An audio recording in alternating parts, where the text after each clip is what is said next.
All right, ladies and gentlemen, and welcome to another episode of a Wild Time podcast.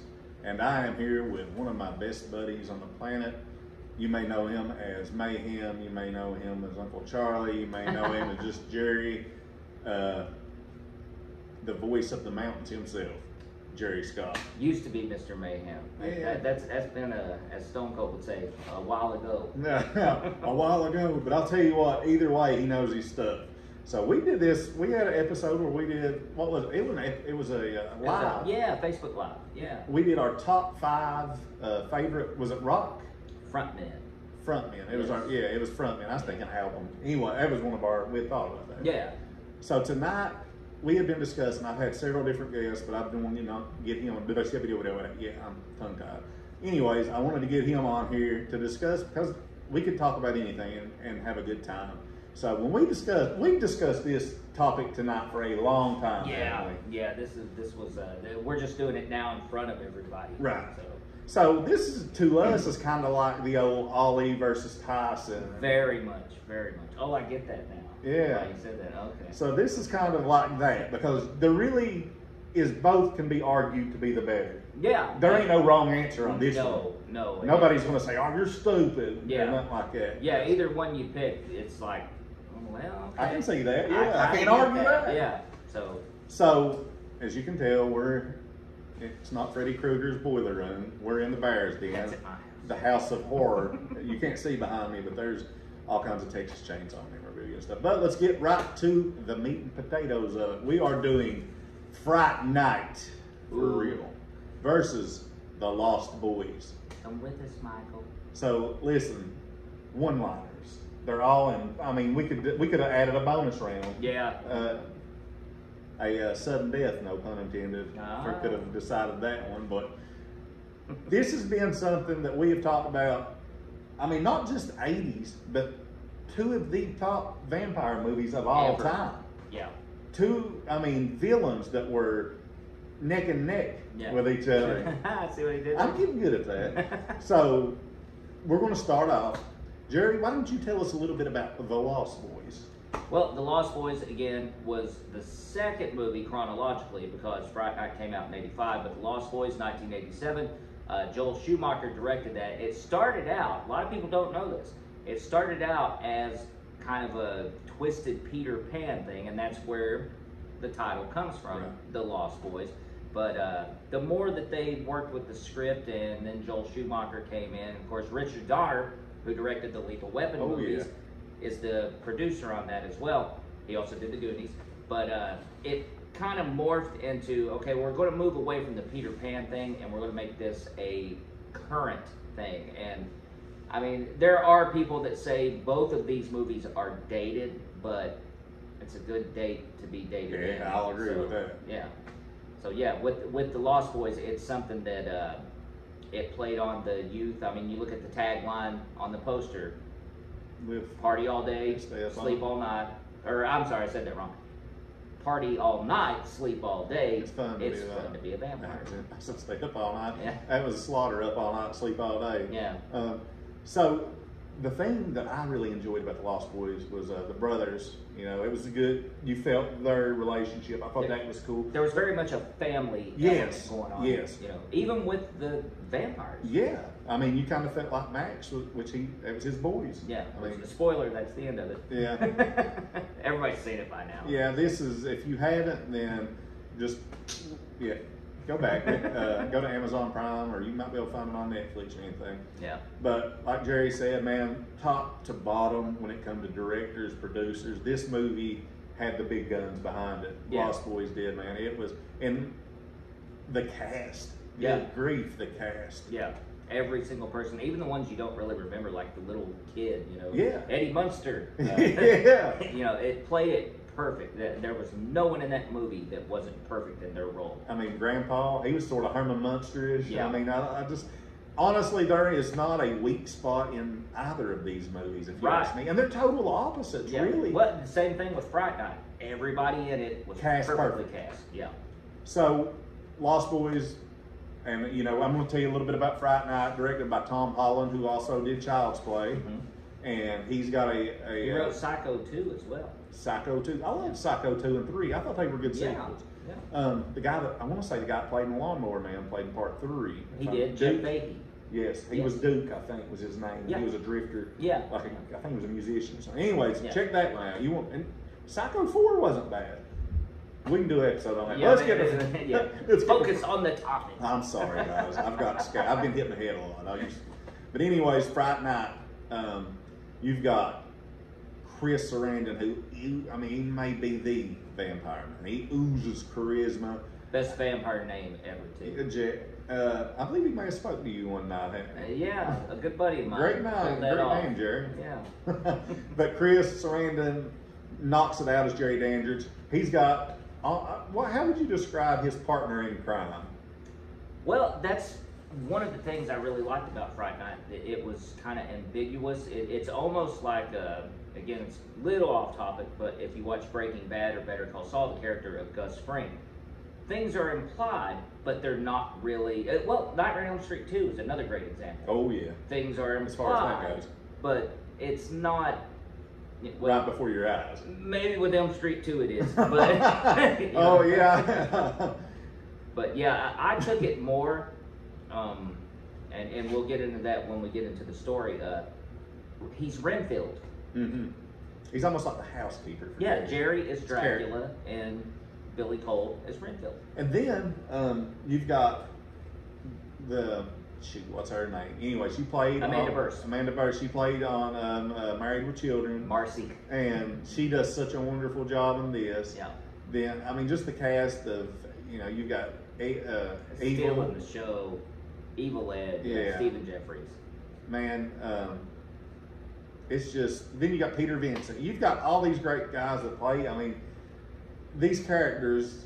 Each guy carries himself, and they're memorable. It ain't just like you've got two characters in each of these movies, and the rest are just fillers. You could make a movie around each character. Yes, they could have expanded on, but the tones are different. Yeah, very much so. As in, kind of like Fright Night's a little bit more light, almost. I feel like it's like lighthearted, a little bit dark.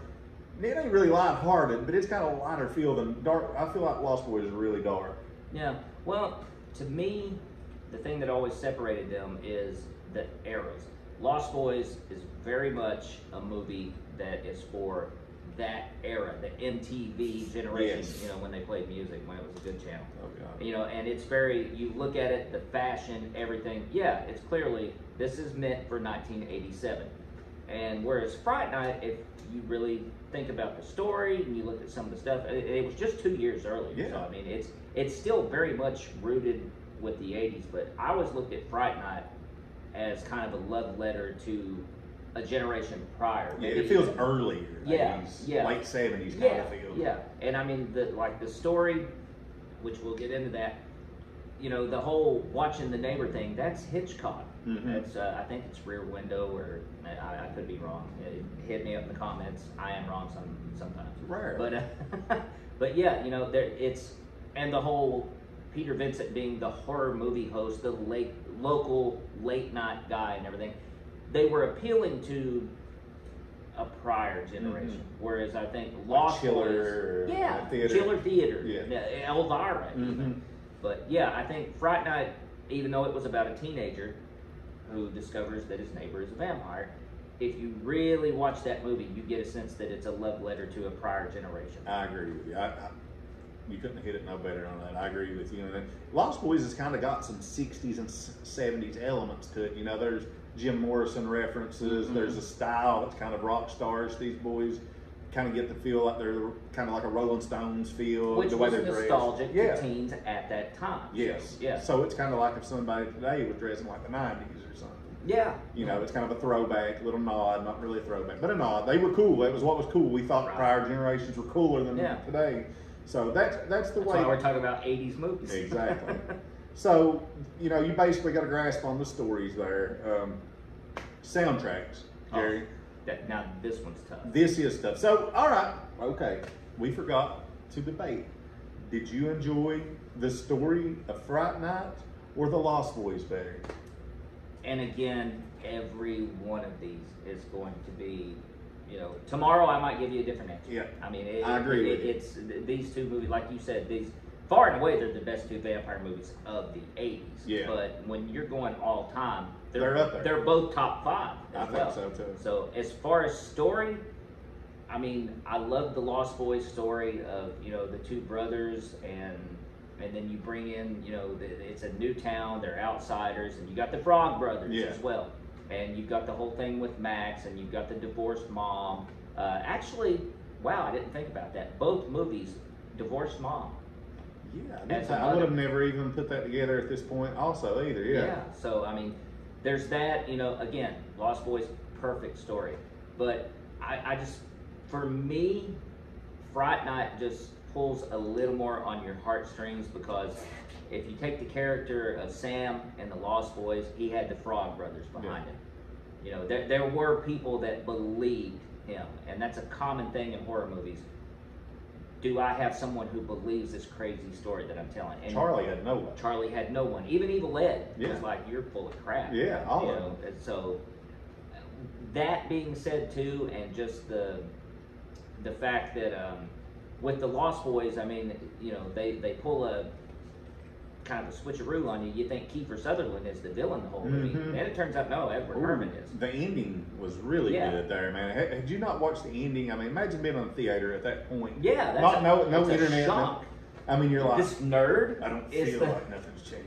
I mean, So I mean, that's great. Lost Boys has that shock ending, whereas Fright Night, I think it's more cut and dry. You know, you've got one villain.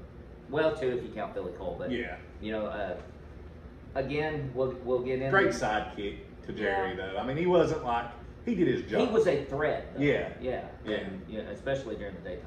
And but for me, I'm going to go with Fright Night. I agree. I second that. And that's strange, man, because a lot of, I mean, like I said, tomorrow you could ask us and we'd be Lost Boys. Yeah. We could watch the Saxophone Man and we'd be like, man, I'm just going to have to inch it up there. Shout out to Kathy Harris at the Riverfield. Well, there you go, Kathy. But you know, I mean, so I agree. I think Fright Night, for some reason, I lean with Jerry Dandridge.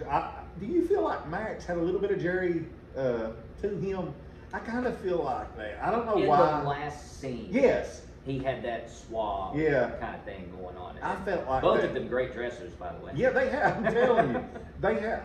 I always felt like Max had a little bit of at the end when he's talking. I mean, I just felt a little bit of Chris Sarandon there. I'm sure it wasn't meant to be that way, but I don't know. Maybe it's the older, charismatic vampire of the '80s. Yeah, and I don't know about you, but I always got that vibe too. Like with a vampire, even the scene with Evil Ed in the alleyway with Jerry Dandridge, there was always kind of a seduction in it. Yes. You're not going to be bullied anymore. No. I'm going to take care of you.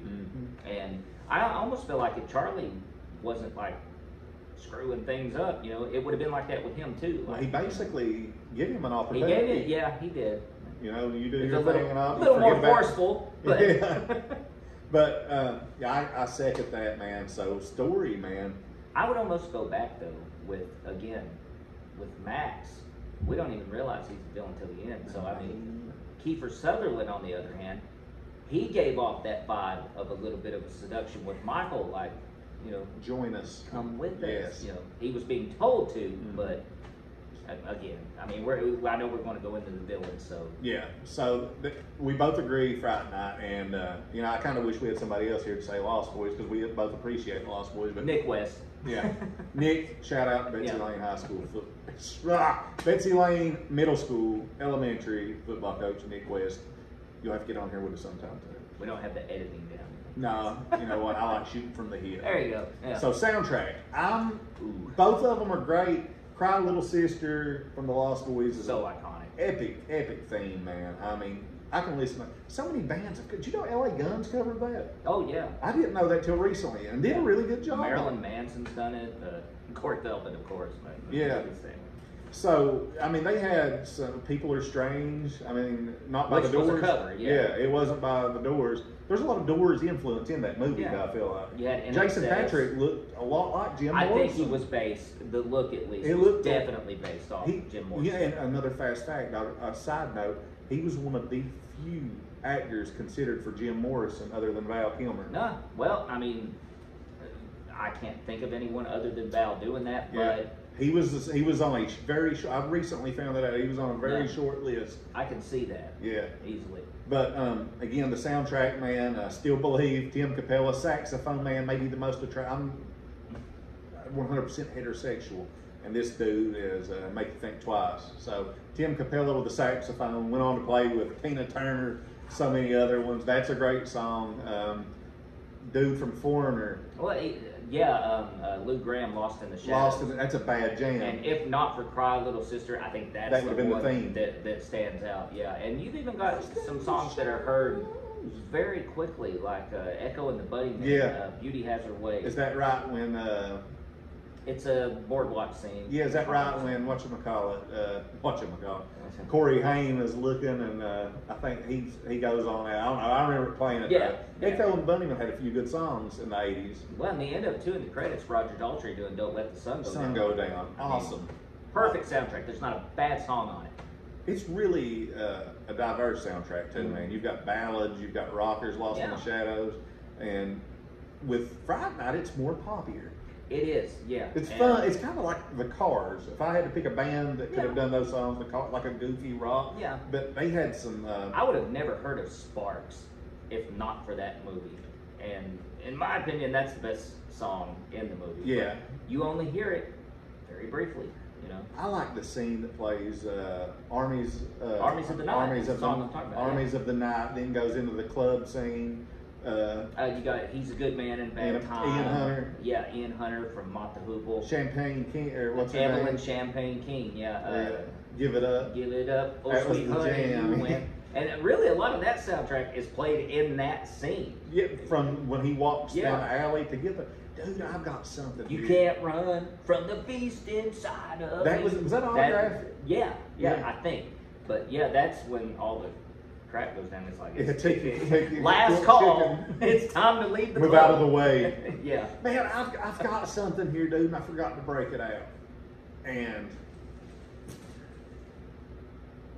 I've got something, like I said here, that I wish I could break out. It is the actual VHS, The Fright Night. Keep talking about that saxophone guy. I know, dude. I'm getting ready to go to the bathroom. Anyways, I've got the actual VHS. Time for me to go. We're cutting this off early. Tim Capello, Google. But no, for real. Fright Night. He's a lot bigger than me. Oh, shoot. Cut it out.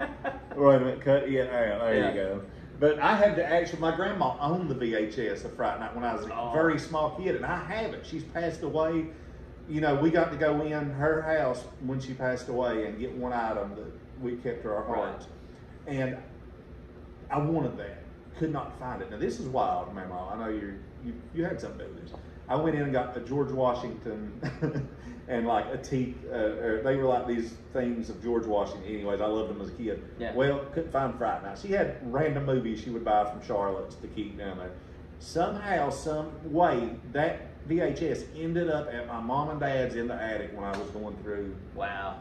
And I've got it here in this house somewhere. Somehow, somewhere. And I wanted to present it tonight on here, but it's here, and I just, man, I got a lot going on, but it's here, and that's one of my most prized possessions, dude. Two things right there before we move on, because it's got to be addressed, because it's not on our list, and I just thought of that.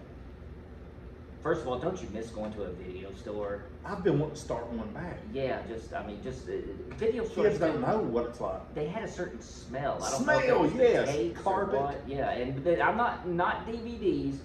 Videos. Store. Yes. Yeah, you had the posters and the cardboard cutouts and everything. Suntan smell of the lotion. Because there was always a tanning bed in the back. Yes. And then that one little room where like you can't go back here. No. Yeah. The book. There was a book. The book. Yeah. Tasha Rice. Family Video. 1980s. Oh gosh. You bringing up the video was something that, because a lot of times we were kids, we didn't know what these movies were. Right. The cover, the poster art meant something. So the Fright Night poster to me is it scared me as a kid. I didn't think the poster went with the movie once I watched the movie. Right. I was like, man, this is the scariest. You got the house and then the ghoul behind it. And that is not Evil Ed. A lot of people assume that. Really? It's spoilers. It's Amanda Burrs at the end of it when she turns in. Yeah. gives him that look. That's her face. And Man. apologize to everybody that had to see me go. That's cool. Hey, listen, I'm sure they have their moments in the mirror. Lost Boys has got a very cool poster as well, and I actually have that one hanging in my man cave. But head to head on that, Fright Night wins that one. On the poster? On the poster. Yeah. Yeah. That's a little pop quiz there. I guess we'll take that vote.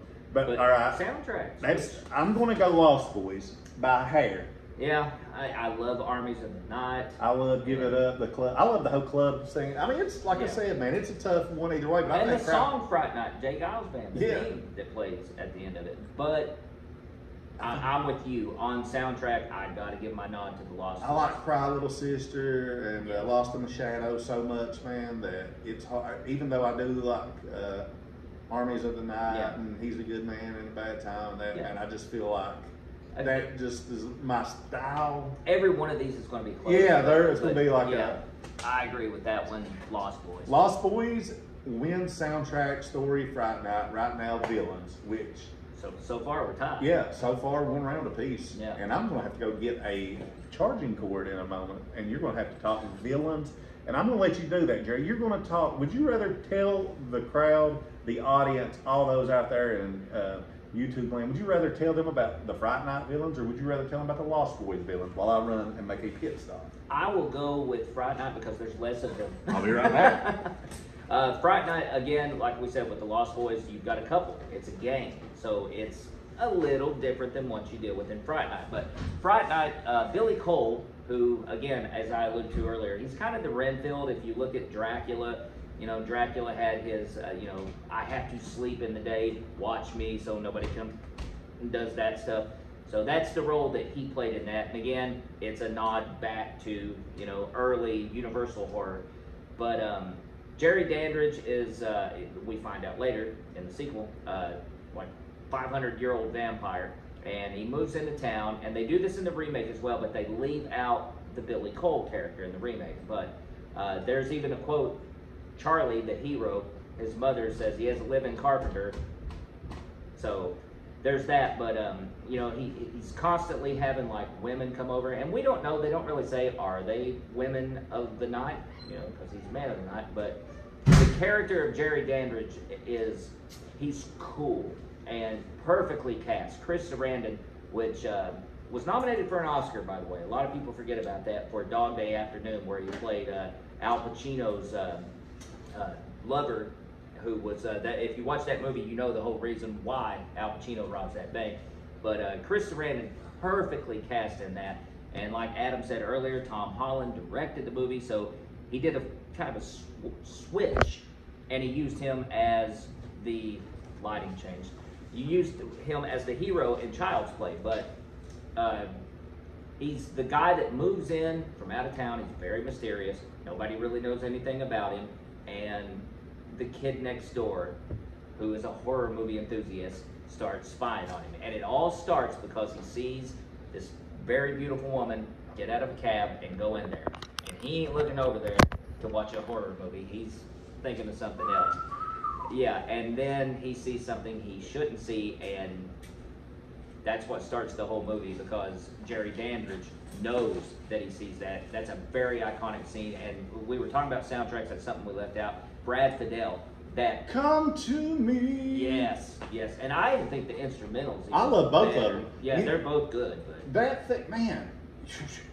We may have to rewind back on soundtrack. Well, we can circle back to it, but Come to Me. It awesome. still wouldn't change my opinion.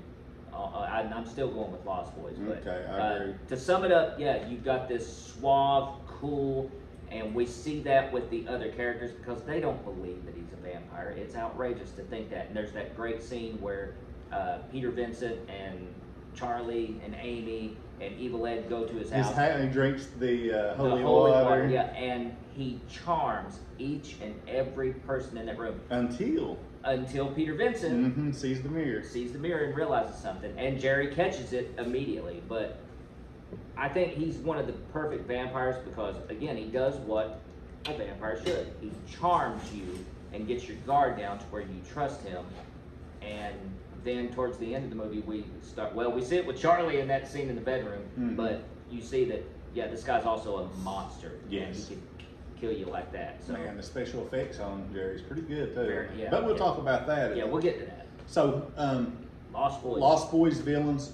Now you got a lot more to talk about. Yeah, let me take a swig of Diet Pepsi for the working man before we get into this here, though. You stole that. Shout out to Steve Austin.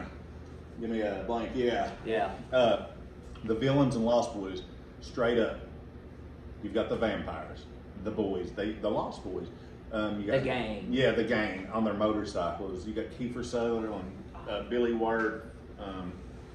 I call him Steven Adler. I can't remember his name. Brooke McCarter. Yeah. See, I call him Duff McKagan. I sound a lot Bono. Vertigo. Yeah. And then Marco Bill and Ted. Yeah, Bill. And then you got Letty. Not Keanu Reeves. You've got Letty, the little boy. Mm-hmm. Then you've got Star. Oh, beautiful Star. Yes. Star so bright. But she was kind of, she was the good. I wouldn't call her a villain. No, she wasn't a villain. No. Letty wasn't a villain either. No. She was actually the love interest of Michael. Yeah. So, you've got. But there was a sense of David before that, too. Mm-hmm. Yeah.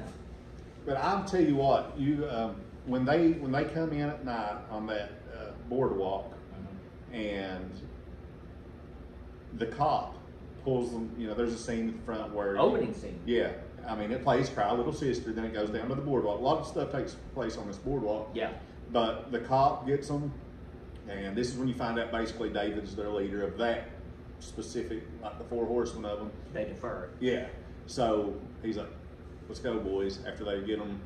And that's when you see what these dudes are all about, because as the security guard's leaving, you get a first-person visual, I guess, is that how you would say it? Yeah, POV shot. Yeah, of them coming down from the sky. Up. Yeah, and you get these bat sounds almost like, man, and they just pick this cat up, and then the next day... But we don't see them. Right. You don't know it's them. I mean, we do, obviously, now, but... We're putting ourselves in the theaters, no internet, no nothing. We're just no Fangoria. No, there was Fangoria. Well, we didn't have it. So we're basically, we know nothing. Yeah. So you think those are the villains, and they are, but spoiler alert, as Jerry's been saying, there's one more on top of the totem pole that you don't realize until the end. Whereas Fright Night doesn't have that. Yes, they don't have that. We that know twist. Early. Yeah. The twist in Lost Boys is killer. Yes. But, I mean, you kind of like, man, David's their leader. He's awesome.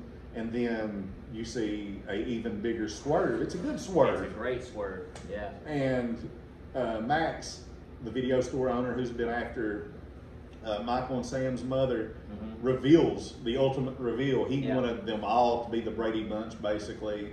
Blood-sucking Brady Bunch. Blood-sucking Brady Bunch. And, man, you talk about scary effects when he turns around. Yeah. But what was her name? Lucy.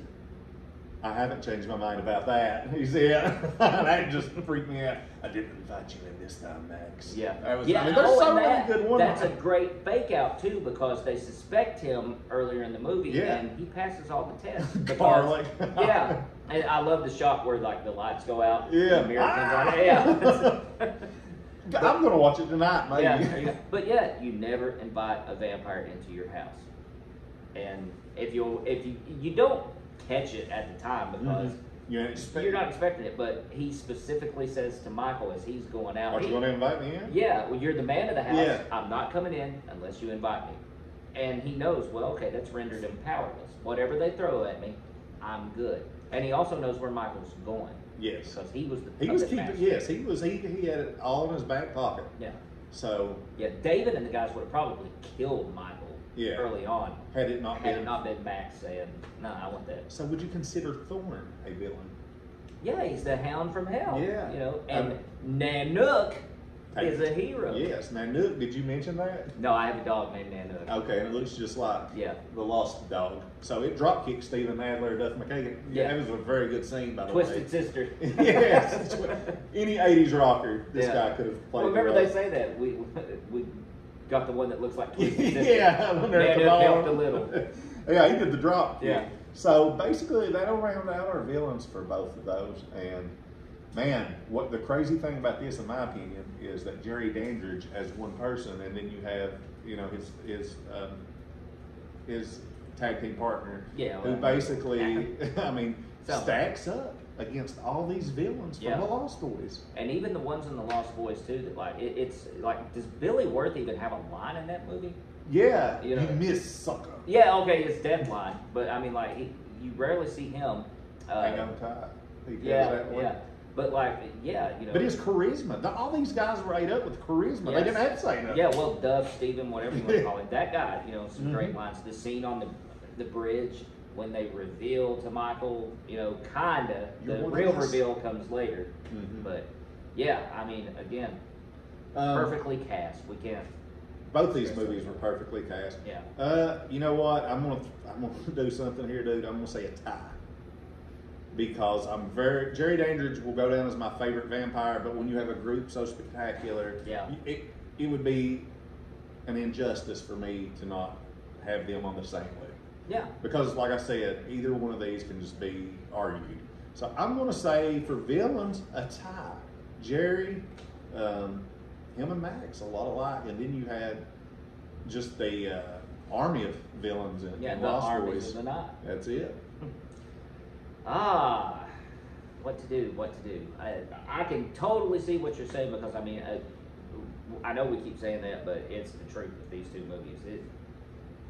You know, you can weigh it, and it weighs the same. Yeah, But it does. I'm actually going to give the nod to Fright Night because of the fact that it was one guy, and I mean, what was Billy Cole? You know, I mean, he melded at the end of the Janitor. movie. So, but I mean, He wasn't was a vampire. No. He was a goblin. That's why I ghoul? say he was Redfield. I think he was half.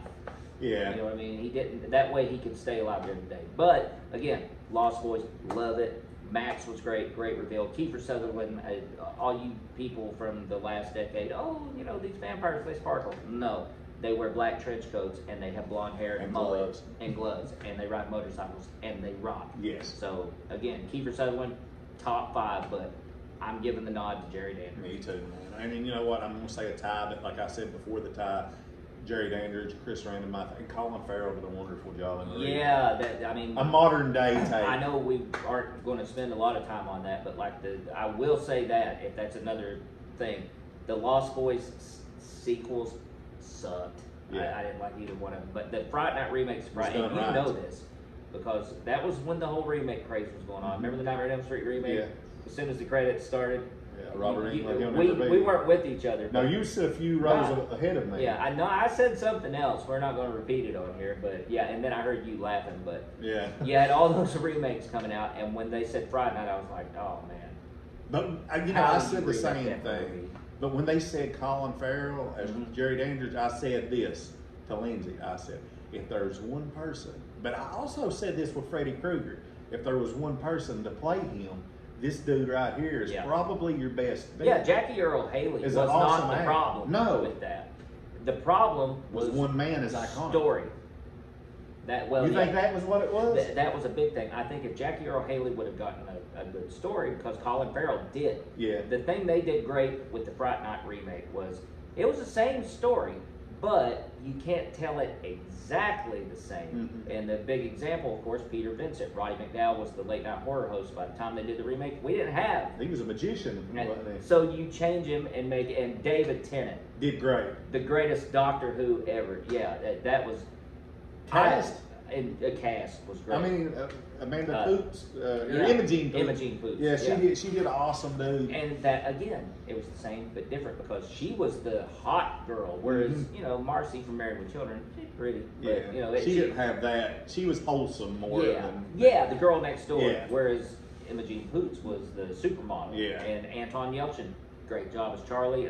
God rest his soul. God rest his soul. Yeah, Mick Lovin as Evil Ed, not as good as Stephen Jeffries, But about as good of a cast as you but could have worked. done. Yeah. And you know, the Fright Night remake. If you haven't seen that, because a lot of you are probably like us, oh, another remake. That one is really, really good. That one is something, you know, and I love the cameo from Chris Sarandon. Yes. Get in the car, and I mean, he just, And Colin Farrell, man, he nailed it. I love Colin Farrell. I think he's an awesome actor. He's one of my favorite. Man, he did awesome in Batman as the Penguin. I haven't seen that yet. I won't say nothing, but Yeah. he did awesome. But as Colin Farrell as Jerry Dandridge in a modern day, It worked. it did. I mean, he is. You could see it, man. He did good. But Yeah.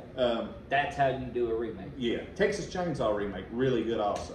I mean, it was done. It kind of started off the phase and stuff. But I would put Chainsaw.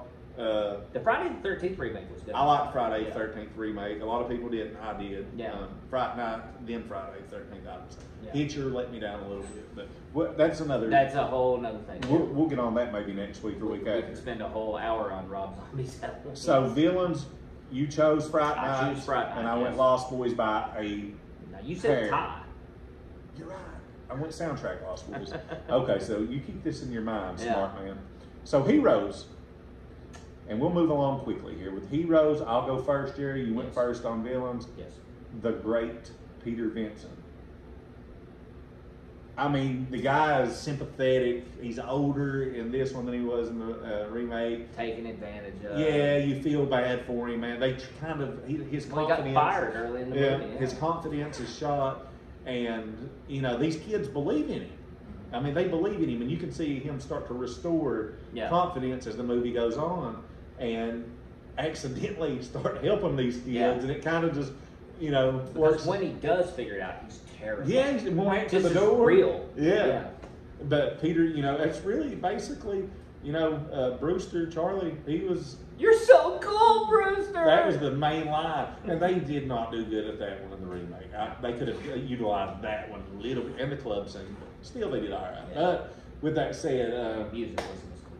no, no, he didn't dance either. I don't think he danced. Saxophone dance. I'm 2 for 2 tonight. Okay, anyways, let's go. Peter Vincent, the vampire hunter. I thought he did wonderful.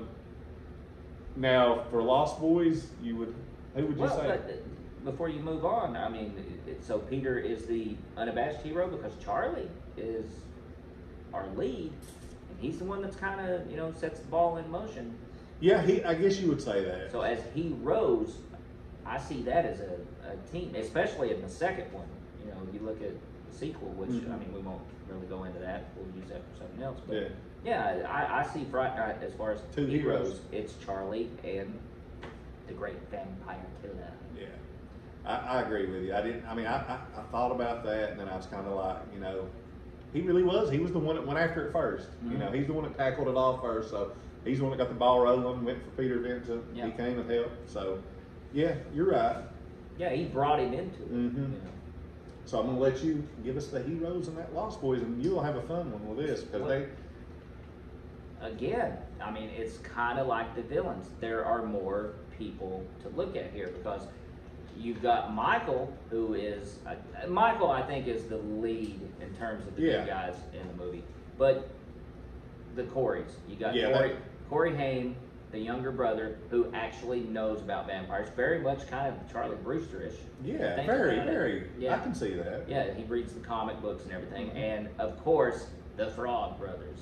If you want to call that was who I was going to say. I would have. Yeah. Me, the Frog Brothers, and Peter Vincent. That was how I was kind of looking at it. But you opened my mind up a little more. We see Charlie actually, part of that heroic moment. And so was Corey Haim. Yeah. As he, is reading his comics. And it's almost the same thing. The Frog Brothers come into it because Corey Haim, his character Sam Emerson, brings them in. Mm-hmm. And Michael, it's a little bit different because they're trying to save him. So, he's almost like the damsel in distress in that movie. I can see that, man. He's actually, his heart's being played with by Star on accident. And he's trying to save her. Yeah. So he's a hero. Yeah. So, again, it's the same thing with the villains. You've got, multiple layers to that onion. Yeah.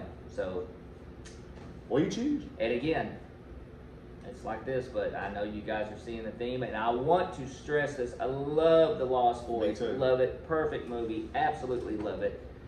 Corey Feldman, how much you think we should charge? That line at the end of it. I love that instrumental music that plays as they're going, though, and getting their supplies ready and stuff. both movies too. You take the like soundtrack out, the score, The instrumentals are great. But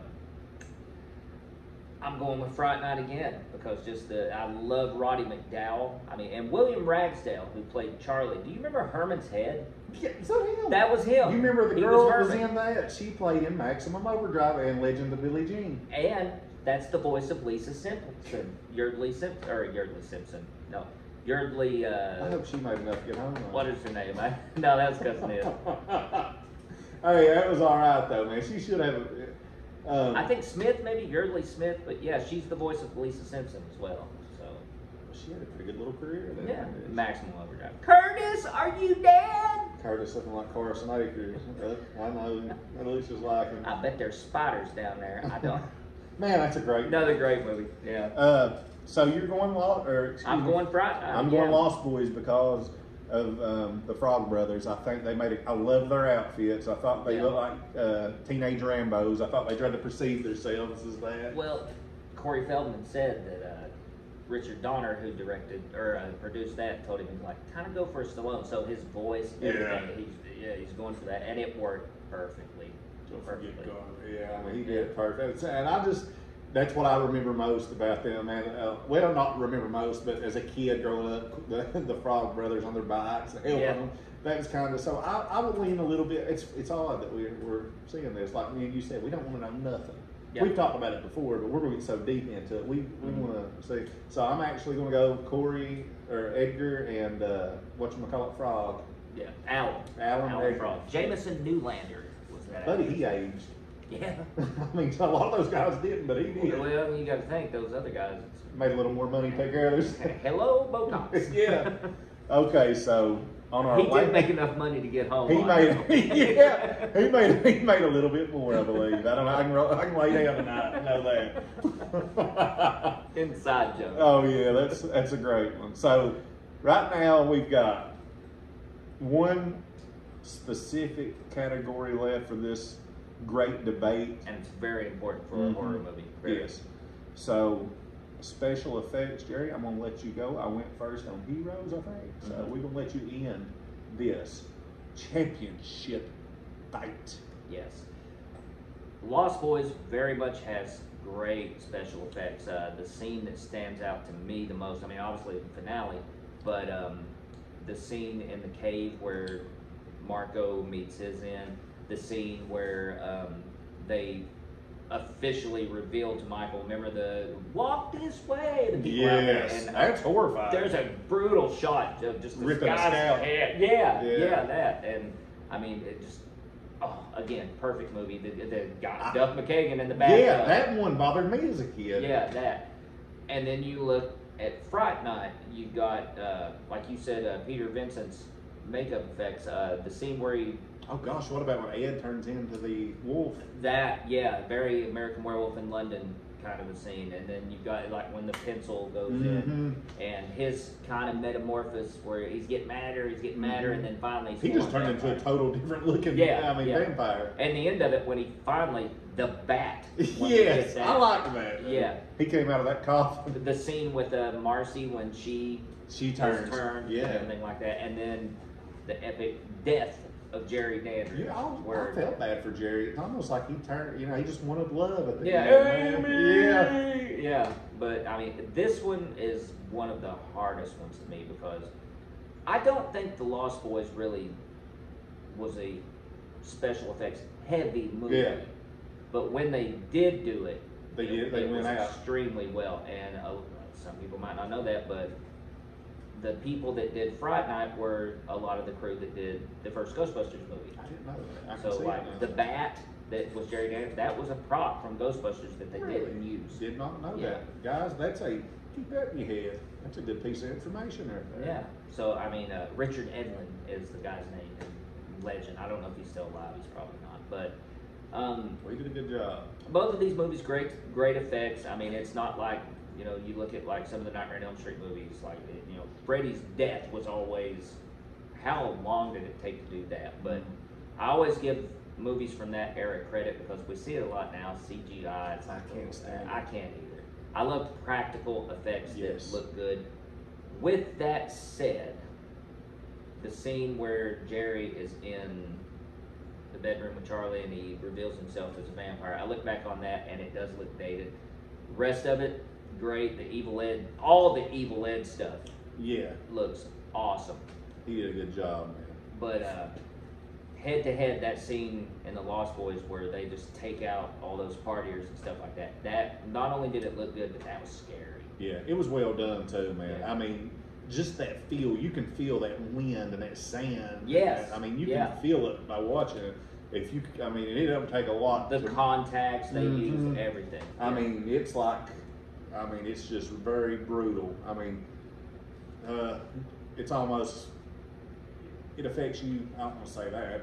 It affects you almost like watching something really happen because I mean, it's kind of that fast, that hard hitting, and that. Like, you don't have time to breathe. Right, that's it. It hits just so fast, and it's so bloody. They're laughing maniacally, and it's as a villain would. Yeah. So, because they're just feeding.